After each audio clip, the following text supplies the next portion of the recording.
All right, so today we're going to try and make a lot of progress on the pre-installation phase.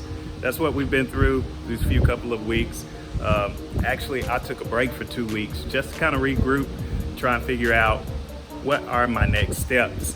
Now that we've went through that process, got a chance to regroup, spent this week putting up some blocking. So right here in our kitchen, you can see the blocking.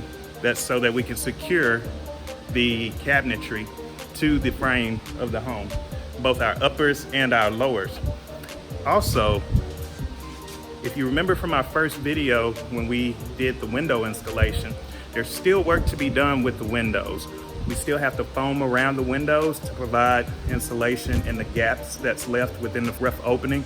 This is a general step, and normally it's done right before you do insulation.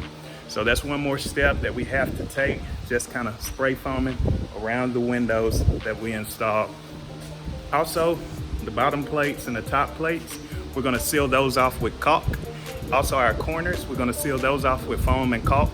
And what that will do, that will seal the home really tightly and give us that good air seal that we need prior to actually blowing in the insulation. Now, as far as insulation, we're going to insulate the exterior walls of the home, and we'll be using a cellulose blown in insulation, both for the walls as well as the attic. So generally they'll come in first, they'll fill the wall cavities, and then they've got like this machine that kind of scrubs them flat for you.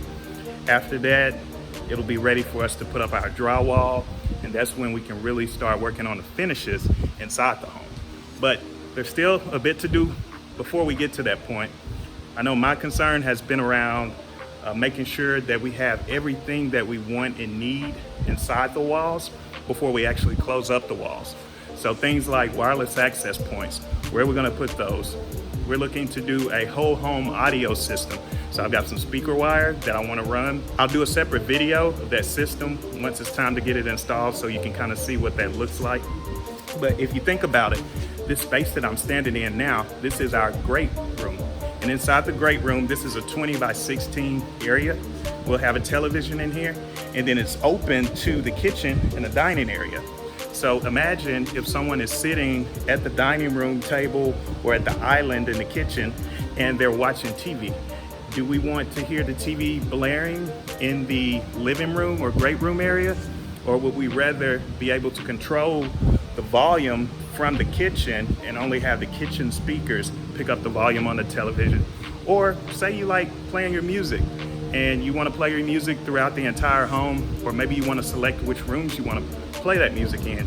That's where a whole home audio system comes into play. And so we'll be running speaker wire in all of the rooms, and we need to do that before insulation to be sure that's in place for us. So yeah, we're moving along. There's a lot left to do, but we're still making progress. In the past month, slowly but surely, as the saying goes. You'll see some video of a few other things that we're buttoning up, but the main purpose of this time right now is to just kind of take a pause and say, hey, do we have our TV mounts where we want them? Do we have blocking in place behind there so that we can secure the TVs to the wall? You know, are we good with the layout? Because once insulation goes in and drywall goes up, it's a lot more effort to kind of start rearranging things and tearing things out.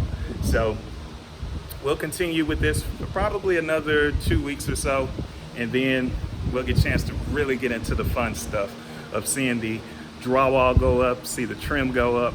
We'll start building cabinetry and really turning this house and making it really come alive. All right, so one of the things we have to work on when we're installing our front door is, if you recall, there were anchor bolts.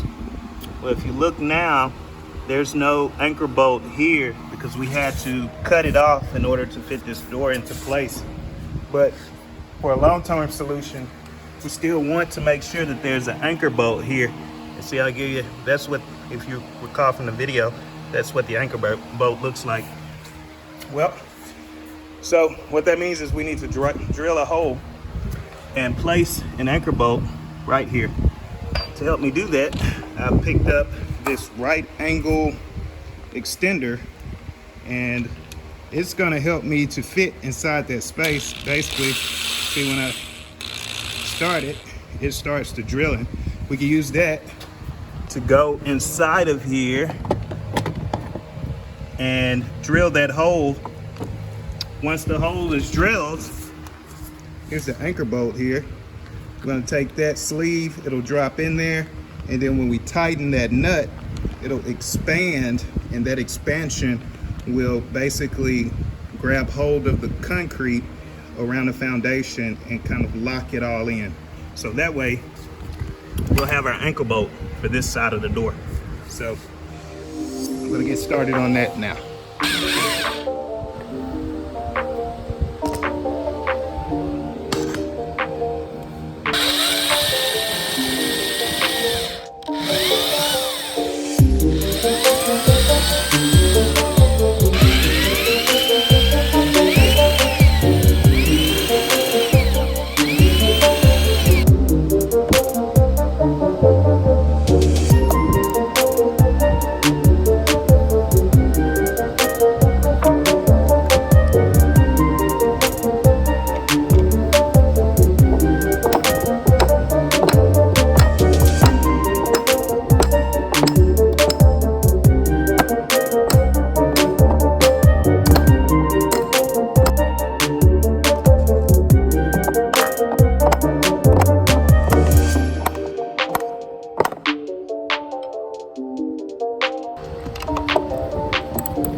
This is for wireless access.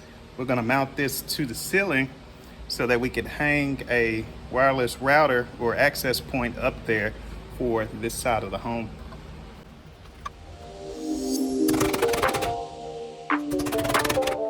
Now I'll take some Cat 5 cable and I'll run it from our media center over to this place to supply internet connectivity to this wireless access point that will be installed. There's some additional Cat 6 cables that I want to drop. If you look up, you can see kind of right there behind me, I have like a trunk of Cat 6 cables going throughout the house, coming from our media closet, which is right over here, up into the attic and distributed all throughout the house, all throughout our rooms. So I'll be up in the attic today doing some extra runs there. All right, so I got 5 additional drops done today. You can see by these 5 wires here, if I can grab them here. So these were the 5 drops that I ran today for security cameras. And we have 1 camera that's going along this trunk line here, all the way into the master closet, and then it's down out the garage. You can see it keeps going, and it's right out the soffit right there. The other one comes along that same trunk line. Instead, it breaks in the opposite direction. It keeps going, going through the master bathroom, and you can see it there, and it drops out the northwest corner. And then heading back, got several drops for the other cameras. There's 3 other cameras that will be set up, and they are going up that trunk line. I figured it might be better to come from the attic and show you. So that trunk line there, and those run along that trunk line all the way to the far side of the house. I've got one that branches off over there on the southeast side of the home, and that will provide access for a security camera.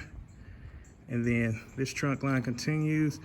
Then over there, there's actually two on the, I guess that's the southwest side of the home. And that'll add access for two separate cameras. So with this camera setup, running the wire, I have the entire perimeter of the home under surveillance from all corners. So everything, like I said, will go back into our main media center here. And then that will plug into a recorder that will record that information. And also we'll be able to view that information wirelessly, or when we're out of town or away, we can still access it and take a look and check on our property. One change that I made, and this is really more for security purposes, if you have a home network and you have an actual network jack on the outside of your home, anyone who plugs a laptop into that jack will be able to have access to your entire network unless you have it set up on a VLAN system. But I'm not going to get too technical. But basically, my electrician, he ran a Cat 5 or Cat 6 cable out here, and also a coax cable for, dish, which satellite service, or, regular cable service. But there was a Cat 6 cable dangling out of here too. I don't like that for security reasons.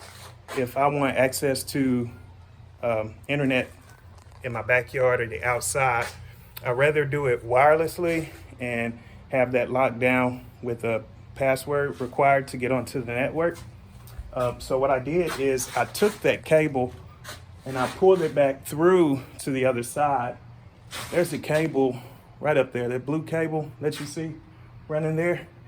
So I took that and rerouted it from here over into the other room to create a wireless access point. That wireless access point is here on the back. So, that should be able to reach our entire backyard if we need wireless access for phones, laptops, or whatever other wireless devices that we may have.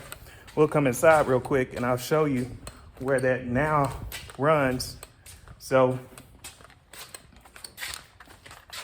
if you look up, if you remember, I installed the box earlier in the video. Well, here, now you can see the wire was rerouted and is actually installed into the box. I'm trying to get up close so you can see. There you go. So you can see. So there'll be a wireless access point that basically just sits up in the ceiling. That way we don't have to worry about finding a space, it taking up space on a shelf or something like that. It'll be mounted to the ceiling, out of the way, and available for anyone who has the Wi-Fi password. So, sorry, we've been away for a while. Like I said, it's been busy. Life, work, kids, you know how it goes. So, we're back on track now. We'll be producing more videos for you. If you haven't already, be sure to subscribe. Go ahead and like the channel. That helps push this video and our channel out to more viewers who may enjoy or like this content. Also, if you have any questions, leave them in the comments below. We'd love to answer your questions. We'd love to hear feedback. Tell us what you like, what you don't like, what you'd like to know. Comment on things you already know. And until next video, we'll see you. Peace.